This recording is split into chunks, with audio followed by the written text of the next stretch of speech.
Okay, this is Brian Murphy. I'm here with Don Guinnip, and we're talking about some of the Hogue and Lovett experiences that Don remembers. Well, when I was a young boy, Jean Murphy and my mother Rose were good friends, along with several other women in town, and they all had kids about the same age. So probably when I was 8, 10, 12, I would be in town sometimes when Tom Murphy was, and maybe some other boys that age. And one of the places we would visit was the Hogue family home, which was on probably a full city block in the north center part of town. Big old 2-story brick house, and very well taken care of. And I do remember going in there. Temple lived there with his wife and then Grandma Hogue, and for us 10-year-old boys, Grandma was obviously the boss, and she would sit in her chair reading the newspaper and doing business work, and Tom would comment, well, she's a businesswoman, that she kind of rules the roost here. And we would always be given lemonade and cookies and something, and if Temple was busy, the ladies would entertain us, and if Temple was around, he would talk to us, and then we'd go on about our way around town to see somebody else. And you want me to go right into Temple taking us?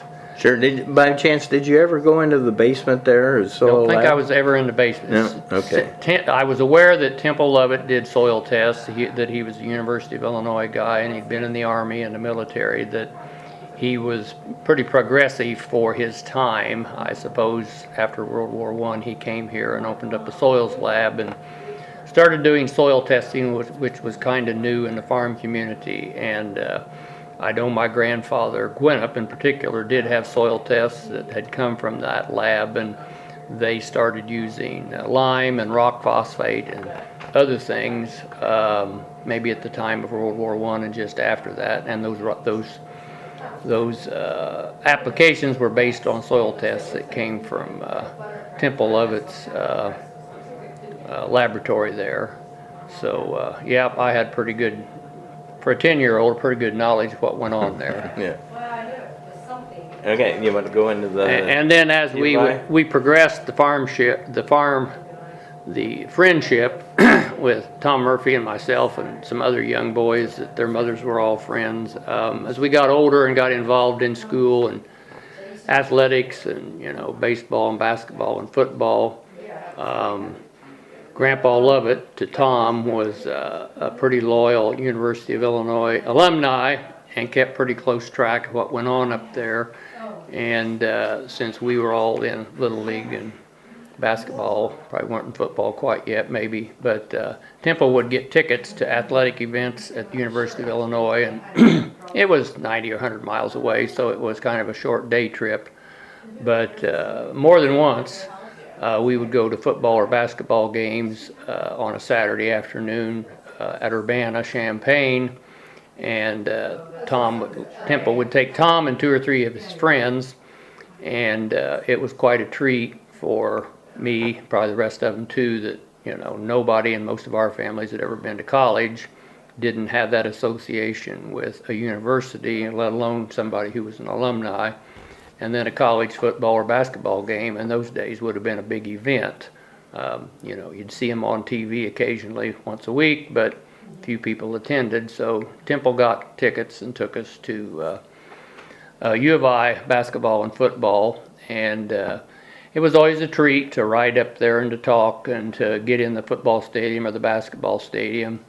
And Temple always viewed it as a learning experience. Not only you get out of Marshall and you get to see all these people and get the excitement of the ball game, but then on the south side of Champaign, probably on Route 45, but it might have been another highway, there was kind of out in the open. It was very much the edge of town. There was a large 2-story house that looked like a plantation house, had a big porch on the front and very large house. And I'm not sure how it got there, but it was probably part of a motel complex at one time or eventually. But they had a very upscale, formal dining restaurant there.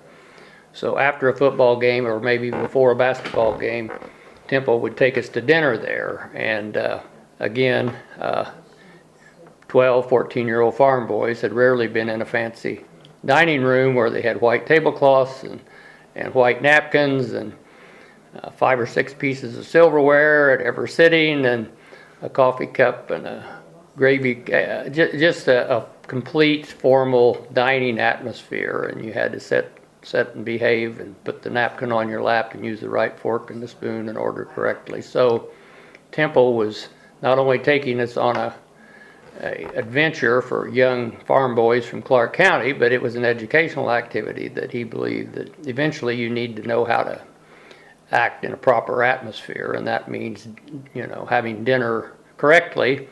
And so we learned that there were 2 or 3 forks and they had a purpose, and 2 or 3 spoons and they had a purpose, and the butter knife is not used to cut your steak with, and that they'll bring dessert and that's a separate spoon, and to read the menu and understand what you're ordering and not be surprised that it's not what you thought it was.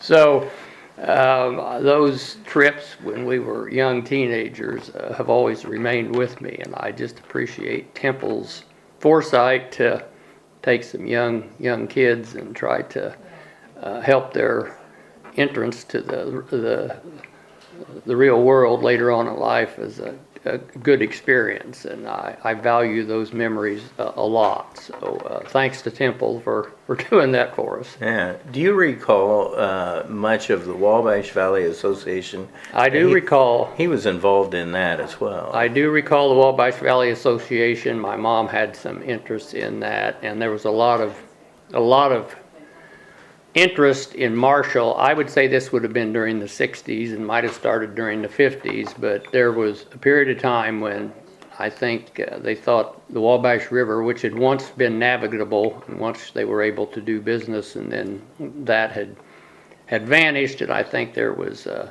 Wabash Valley Association of both Indiana and Illinois to promote economic development along the Wabash and possibly, dredge the river and get it to be a business route again. And there was a lot of activity, and a lot of business people, basically from Terre Haute south, were involved, including a lot of people in Marshall. And I do remember Joe Kemp in particular. Yeah, he was big in that. Joe might have been an officer, and there were a lot of other folks who were involved in that. Yeah. I remember going to conventions at French Lick of the Wabash Valley Association, and Senator John Myers of Indiana was a big proponent or sponsor of it. I remember the Wabash Valley did create a lot of conversation and a lot of activity, and I guess my only first-hand experience, I do remember going to Miram, which was kind of it's on the Indiana side, and it was an old town, and I do remember there being some kind of activity that my parents went to once there that was right on the riverbank, and it was a public relations activity to bring attention to the river could be more than it is, and I guess that's my only firsthand. But Miram was a little town, and I think there'd been a college there, and I think they had a Chautauqua, which was kind of an old political rally. They had a history of that, and I do remember that one thing, and I do remember there were offshoots from that, like I think Lincoln Trail State Park was one of the projects they worked on, and maybe the Mill Creek Lake. Those kind of things were all flood control, maybe the Patoka Reservoir. About the same time, Temple Lovett was involved in Region 7 tourism. Well, I remember that. I remember there were activities that had to do with the Lincoln Trail Heritage Road, and they put up the signs, and there were meetings and historical activities that try to bring tourism in. And there used to be, I do remember there were little maps laying around town that, people could come and you could drive the Lincoln Heritage Trail and you could go see where Lincoln, like he had given a speech at Grabenhammer's Corner in Marshall, and I don't know what, maybe been to the Archer House. And I do remember vaguely remember that stuff, when you're 12 years old history's not always at the top of the. Going to the as a football young game boy. in Champaign was more important than realizing Lincoln had been here. And You don't happen to remember what teams you might have seen? no, well, in the old days, the Big Ten was the real Big Ten. So Yeah, I'm sure it was right. Illinois and Indiana and Ohio State and Wisconsin and Northwestern, and not like it is today. And then now I remember Granddad Lovett and doing the research that I am on him. He flew to Washington D.C. a lot to speak in front of different committees, congressional committees, on funding Ways and Means for that Wabash Valley Association, to kind of hype it up and get the funding or whatever for research. And I think they even had, the Corps of Engineer maybe had an office in Vincennes, and they did study on it, but nothing other than like our conservancy districts for flood control. I just remember it was a big issue when I was growing up, and when I West Union would, or Darwin, no, West Union would flood the down street. And once I got back and got farming and got interested, it seemed like we had passed the peak of the interest, and didn't hear any more. By the time apart. I was aware of public events, it just, I don't know if the Corps of Engineers decided it wasn't feasible to do more with the river, or I remember. Well, and then interstate highways came along. About the same time, the Route 40 issue was a big issue. And Dr. Mitchell and probably Temple and the rest of the community leaders got on that, because there were accidents and fatalities on Route 40 all the time. And it was Interstate 70 to the Effingham County line, then it became Route 40 to the state line. We were the last part of the highway that wasn't finished for interstates. I think the ribbon cutting was between Clark Center and Martinsville. Yeah, it was a big deal, and most of the community leaders got behind that, and that did happen. They finally did finish Interstate 70 and took a lot of the traffic off of Route 40, and that was kind of an economic boom. The big thing was safety. There were so many more trucks out there that it was really a hazard on the. If you lived north of Marshall and had to cross the railroad and then cross Route 40 to get to town, you kind of took your life at your own risk. So those of us that funneled into town on the Clarksville Road, my grandparents called it the Charleston to Darwin Road, but by the time I was growing up, it was the Clarksville Road. So it got localized, but my grandparents would refer to it as the Charleston Road. And I can remember when the Clarksville Road was a gravel road all the way through. Sure. I can remember going to there were two grocery stores in Clarksville, and my great aunt, my grandmother Curran's sister, had one of the stores, and I can remember going out there. What was her name? Gladys and Theron Murphy had a store in Clarksville. I forgot she was related to you. And Tom farmed for Gladys. Yeah. And they had a store in Martinsville, right? Yeah, and eventually the economics of Clarksville became obvious, and probably sometime in the 50s, Gladys and Theron sold their store. I'm trying to remember. Claypool's had a store. Millhouse had a store, maybe. I'm not sure. There was a Fox, and it burnt down. Fox had anyhow, Gladys and Theron sold their grocery business to someone, and they opened up, and they thought there was more opportunity in Martinsville, so they opened up a grocery store in Martinsville and stayed there till they died. But Theron Murphy, who Gladys was a Graybull, and she was born north of Clarksville on the Edgar County side, and the Murphys did come from that area, and Theron's dad was probably a first cousin to the Murphys there now, and so they had quite a bit of family around, and their store was successful, but it was obvious that country stores weren't going anywhere, particularly as the roads got better. I believe a Kroger opened in Marshall, and that was a big deal. And everybody got a car, and even though the Clarksville Road was gravel, it was still easier to get to Marshall to buy some things than to wait on the country store. Yeah. So, and I can remember going to Clarksville, and the dust was so bad, you couldn't see in front of you or behind you, and you just hoped that nobody ran over you.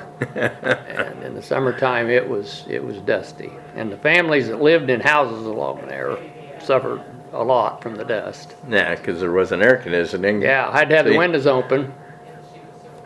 And yeah, lots of stories. You could write a chapter in a book about Clarksville, Charleston Road stories.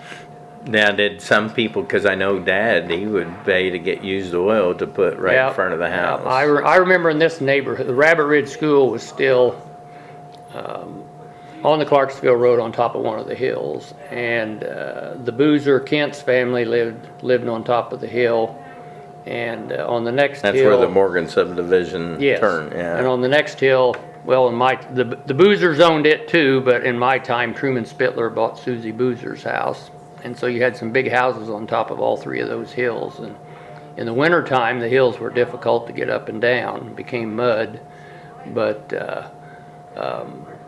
because Rabbit Ridge closed during my time, I never attended school there, but we used to go to reunions there. So the Clarksville-Charleston Road had a lot of effect on my family. And all the families to the west passed through there all the time. So a lot of memories there. Oh, I forget who, Grandma Murphy may have told me this story, or Dad maybe, but when the boys, they didn't have bus service, and when they had cars, there was Doc Morgan and Herbie Spires and Dad and I think a couple others. Well, whoever left high school and was in the lead out of the parking lot, when you hit the railroad tracks on the Clarksville Road, whoever was in the lead could pretty much stay in the lead. And they would run so close, bumper to bumper, to each other so that the dust wouldn't hinder you, but you were right on the other guys.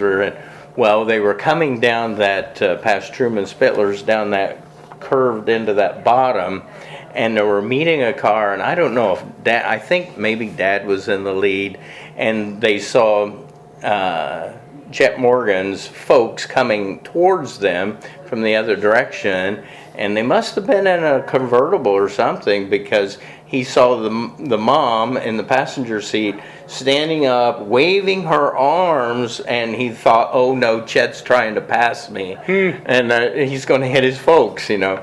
Well, he looks in the mirror. Well, no, Chet got in loose gravel, shot off into that bottom field there, flipped the car over, and it was spinning around. I think I know there was a fatal accident sometime in the 50s. I believe it was with Chet Spires, in the dust, couldn't see, and ran into the Schwartzes. And Bob Schwartz's parents, I believe, were killed or died as a result of that. And it was the thick dust on the Clarksville Road. Yeah. And one car was either over on the other side or going too fast. And that kind of got people's attention about maintaining the road and slowing down. Well, Mom flipped a car right in front of where Wayne Lycan's place was, where Leila and Betty Jo Buckner lived for a while. She just got over in loose gravel, and Tom was with her, and of course that's before child seats and seat belts, and she had a cut in her lip. Tom was squalling bloody murder, but he was okay. And they walked up to Jeanette Lycan, helped him, but Mom had, I think she had a little scar maybe on her face, on her lip or something from that. But Tom, he just, oh my gosh, she thought he was like totally injured, need to go to the hospital. And so I'll tell that one on Tom. There's a lot of history involved in all that road, because that's how everybody got to town, and it was a lifeline artery for a lot of things. So. Well, thank you for your time. Is there anything that just came up that you really thought you want to share?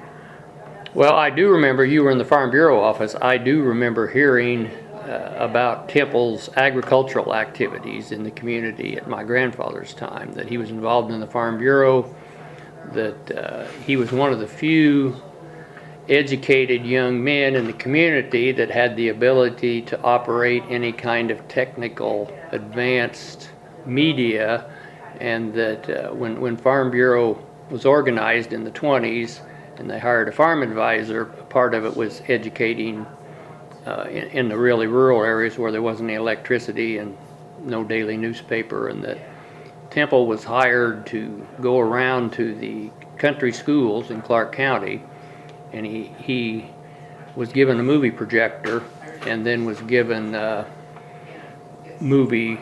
reel-to-reel movies about farm issues and about production, fertilizer, lime, clover rotations. And so he would go around and put on programs in the rural country school houses for farmers, and he was one of the few people that could operate one of the early movie projectors and operate it, since there was no electricity in most of those places. There was some kind of a battery.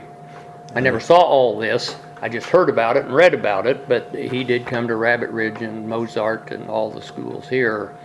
And that was quite a draw, because most people thought about, you have to go to Terre Haute or Marshall to the movie theater to see something like this, and he had brought it to the school district. Now, it was educational and for the farmers, but they would show motion pictures, educational ones, in the 20s.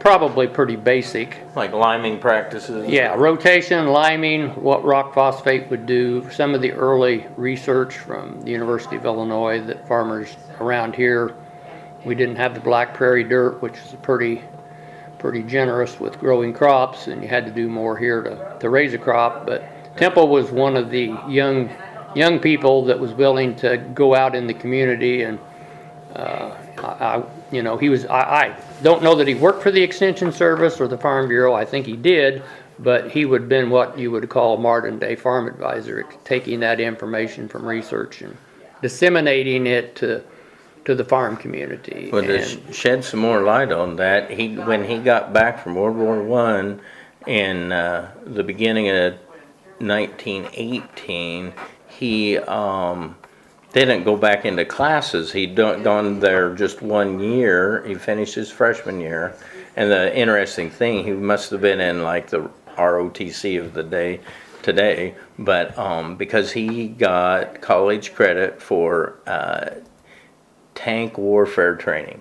And he went in the tank corps in World War I. But anyway, when he got back to campus, he did not re-enroll, but he went to work for the dairy extension to promote milk testing. And so he did that until I think it's 1922 that he got engaged to Mary Hogue. And so he came back here to start, according to the Daily Illini newspaper, he was coming back to Marshall to start a purebred livestock farm on the west side of Marshall, which his in-laws owned.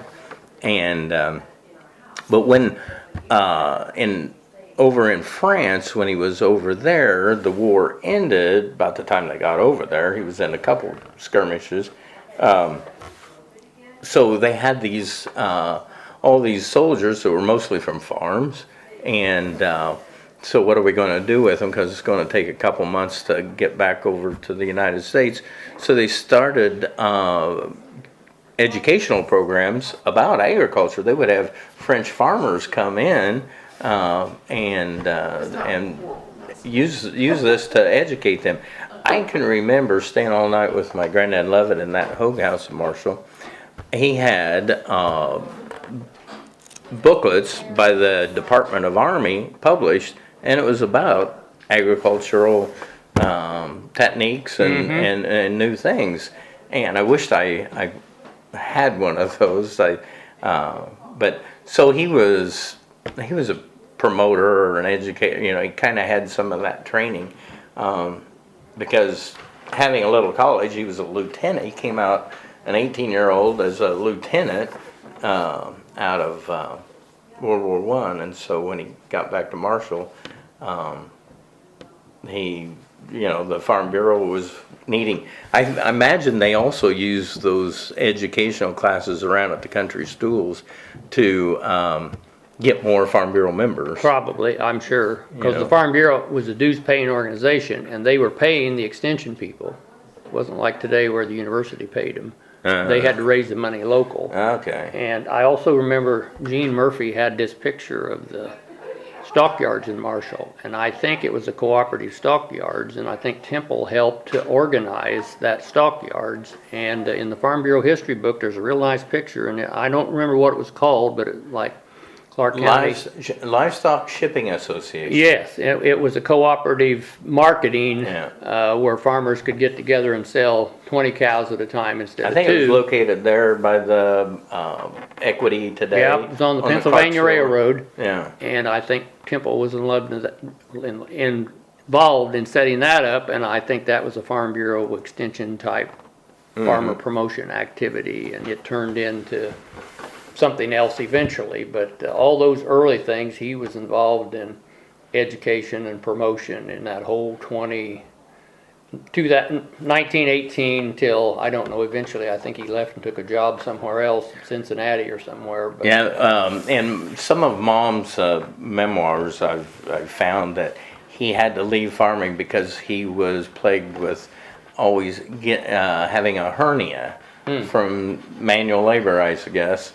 And so he went into, his brother got a degree at the University of Illinois, I think in business, because Robert, his brother, went to work for Procter & Gamble in Cincinnati. That's what I was Cincinnati. thinking. Yeah, it wasn't him, it was his brother. But he might have gone down there too. He went down there for training because then his brother got him a sales job. Okay. And that's how he got into somehow sales. And then the family went to Michigan for years because he was a regional sales director. And anyway, that's a whole nother story. But all right, I thank you for your time, Don, and we will visit again, I'm sure.